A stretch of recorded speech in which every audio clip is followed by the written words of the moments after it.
ক্রিকেটের প্রসঙ্গে আজকে আসবো, তবে আজকে যে বিষয়টা নিয়ে শুরু করতে চাই, ক্রীড়াঙ্গনের অবিসংবাদিত কিংবদন্তি আব্দুস সাদেক একজন হকি প্লেয়ার ছিলেন এবং তিনি পাকিস্তান যে সময় আসলে হকিটা রুল করতো ওয়ার্ল্ডে, সেই সময় তিনি পাকিস্তানের হয়ে খেলেছেন, তারপর স্বাধীনতার পর বাংলাদেশের হয়ে খেলেছেন, আবাহনীকে হকি এবং ফুটবল দুটাতে একসাথে ক্যাপ্টেন্সি করেছেন এবং অ্যাজ এ সংগঠক তিনি যে ভূমিকাটা দেশের ক্রীড়াঙ্গনে রেখেছেন, তার চেয়েও বড় কথা আসলে তার সাথে যে একদিন হলেও দেখা হয়েছে, তার যে চরিত্র বা তার যে ক্যারেক্টার বা ব্যক্তিত্ব ছিল, সেটা আসলে সবচেয়ে বেশি ইন্টারেস্টিং আমার কাছে মনে হচ্ছে। তিনি আসলে আজ সকালবেলা অনেকদিন ধরে চিকিৎসাধীন ছিলেন, তারপর আজ সকালবেলা মারা গিয়েছেন। ক্রীড়াঙ্গনে তার যে অবদান, সেটা নিশ্চয়ই ক্রীড়াঙ্গন কখনোই ভুলবে না।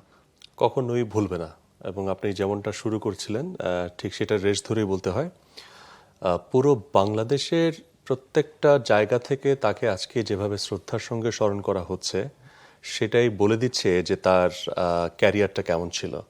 তিনি তার খেলোয়াড়ি জীবন কিংবা খেলার সঙ্গে তার যে সম্পৃক্ততা, এই পুরো জায়গাটাতে তিনি কতটা সফল ছিলেন, কতটা মানুষের আপন ছিলেন এবং একজন কিংবদন্তি হওয়ার জন্য যে গুণাবলীগুলো দরকার হয় সেগুলো তার মধ্যে কতটা ছিল, সেটা সম্ভবত আজকে পুরো বাংলাদেশের মানুষ টের পেয়েছে। হকির কথা আপনি বলছিলেন, বাংলাদেশ নাম দিয়ে যে হকি দলটা হয়েছিল, সেই প্রথম হকি দলের প্রথম ক্যাপ্টেন জনাব Abdus Sadek, and followed by যখন আবাহনী ফর্মড হয় আমাদের স্বাধীনতার পরে, এবং সেই সময় কিন্তু আবাহনী ক্লাবের প্রথম ক্যাপ্টেন তাকে করা হয় ফুটবলে। সো হকি এবং ফুটবল দুটোতেই সমান পারদর্শিতা এবং একই সঙ্গে সংগঠকের যে ভূমিকা, সেই ভূমিকায় তিনি যেভাবে, এবং তিনি কিন্তু আবাহনীর কোচও ছিলেন। সো সেই জায়গা থেকে তার যেই বর্ণিল ক্যারিয়ার অ্যান্ড ফলোড বাই 1996 সালে তাকে জাতীয় পুরস্কার দেওয়া হয়। এছাড়াও তিনি অনেক পুরস্কার নিয়েছেন এবং সবচেয়ে বড় পুরস্কারটা যেটা নিয়েছেন সেটা হচ্ছে মানুষের ভালোবাসা, মানুষের শ্রদ্ধা। আপনি যেটা বললেন যে একদিন তার সঙ্গে যে কথা বলেছে, তার কাছে গিয়েছে, তাকে সব সময় শ্রদ্ধার সঙ্গেই স্মরণ করবে। আর টি স্পোর্টস পরিবারে থাকার কারণে আমার এবং আপনার বা আমাদের একটা বিশেষ সুযোগ হয়েছে তাকে আরও কাছ থেকে দেখার, যেহেতু টি স্পোর্টসের অনারেবল সিইও জনাব ইশতিয়াক সাদেক, তারই বাবা হচ্ছেন জনাব আব্দুস সাদেক। সো সেই সুবাদে আমরা মনে হয় আরেকটু কাছ থেকে দেখেছি এবং সেই কারণে পুরো টি স্পোর্টসের শোকের ছায়াটা সম্ভবত একটু বেশি।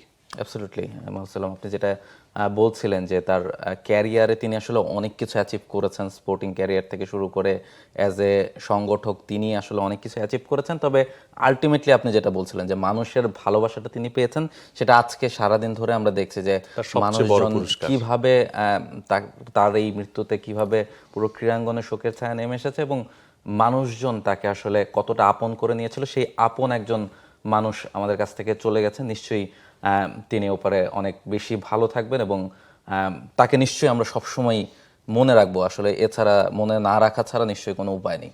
কিংবদন্তিরা অনেকেই বলেন তারা আসলে মরেন না, তারা তাদের কর্মে বেঁচে থাকেন। এক্স্যাক্টলি। সো আব্দুস সাদেকরা কখনো বিদায় নেন না, তারা তাদের কর্মে আমাদের মাঝে সবসময় বেঁচে থাকবেন। For more updates, subscribe to our YouTube channel and click on the bell icon. Follow us on Facebook and Instagram. Download T-Sports app to enjoy exciting games and highlights. Visit tsports.com.